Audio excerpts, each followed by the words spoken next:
Good day, Mike here for Lazy Trader Mike's YouTube channel. Now, today we are going to discuss about leverage and margin.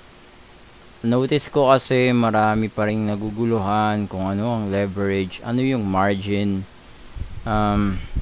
Essentially, ang leverage is the amount na pinapahiram sa atin ng broker para ma-meet natin yung minimum trade size, while margin, yun yung account balance.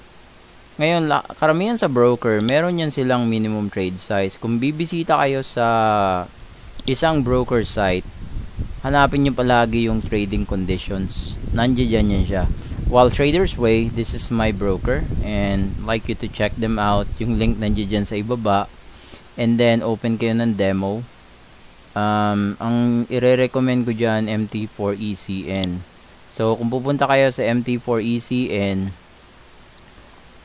ito yung requirement na titingnan nyo. May nakalagay dito, minimum initial deposit na $100, pero tinanong ko na dun sa chat support nila, hindi naman daw yan required. Ito lang yung tingnan nyo dyan, 0.01. Ano ba yung tsura nyan sa platform? Ito yan siya, 0.01. Pag naglagay ka ng new order dito, 0.01, pull down mo to. Ito manual yata to dito eh. Ito 0.01, lagay mo dyan. 0.02, 0.03, 0.04. Ano ba yung mga 0.01? Ang 0.01 is 1,000 units of base currency. Ngayon, kung di mo naintindihan yun, di naman yun importante. Ang kailangan mo lang intindihin, 1,000 units siya. Or 1,000 contracts. 0.01, pag pinoint mo yan sa MetaTrader, yan siya. 1,000 contracts yan siya. Pag 0.1, 10,000 contracts na yun. Pag 100,000, 1 na yun siya. Alright? So, ganun lang yun siya. Bali, yan siya. 100,000, 1 standard lot. Yun din tawag nila. 10,000 mini lot. 1,000, 0.01 micro lot. Ngayon, balik tayo dun sa sinasabi ko. Yung Traders Way, or most brokers, they will have a minimum volume size. Yun yung sa Traders Way na website, 0.01. So, yun yung kailangan mong trade size for you to start trading. Pero what if kung $10 lang naman talaga yung kaya mong i-trade, paano mo i-compute yung leverage? Kakasya ba yung $10 mo to trade 1,000 units? Di ba sinasabi ko nga, yung leverage, yun yung amount na papahiram sa'yo ng broker mo para ma-meet mo yung 1,000 units minimum or any minimum trade size na kailangan nila. Ngayon, para ma-compute mo kung ilang leverage ang kailangan mo, you just divide the minimum trade size of 1,000 units by the amount that you want to deposit. So, 1,000 divided by 10, 100. Thus, 1:100 leverage, enough na yon for you to trade the minimum lot size required. Pero kung ako rin lang, 1,000 or 1:1,000 lang yung leverage na gagamitin ko dyan. Kasi unang-una, para may buffer ka. Pangalawa, hindi mo rin naman magagamit yung leverage. Bakit? Hindi mo rin naman mamamax yan. Sa anong dahilan? Ito yung dahilan. Punta tayo dito. Sorry, hindi masyadong organized tong PowerPoint na to. Ito yung example niyan. Dito papasok yung leverage and margin sa trading. Ngayon, ito na yung account size mo. Nakasetup ka na, live account, $10, and then 1:1,000 leverage. Nakakita ka ng short sa Euro GBP. Ang price niyan is 788.825. Diyan ka mag-enter. Dito ka mag-i-stop. Ano ba yung tsura niyan sa chart? Ito yan siya. Ito yan siya. Ito yung entry mo. Ito yung stop loss.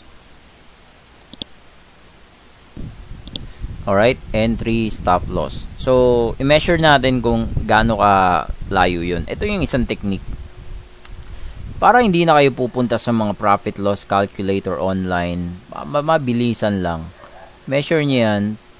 Pull up nyo yung crosshair. Click nyo tong crosshair dito or control F lang kayo.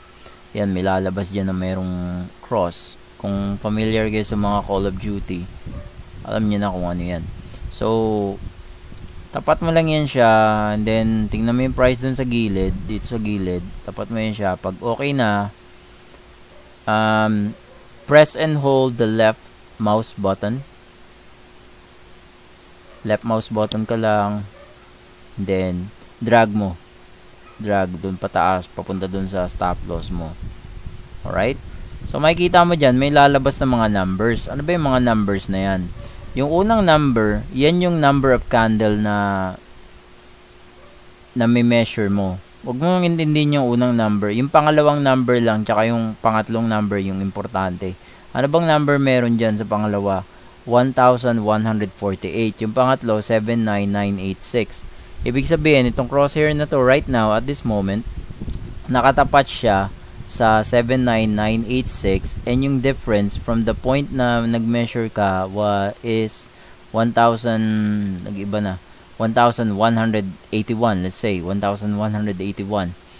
So, kung 1,181 yon, pull up ka ng calculator, or you can just simply times or multiply that by 0.01. So, 11.81. Pero, multiply na natin. Times 0.01 will give you $11.81.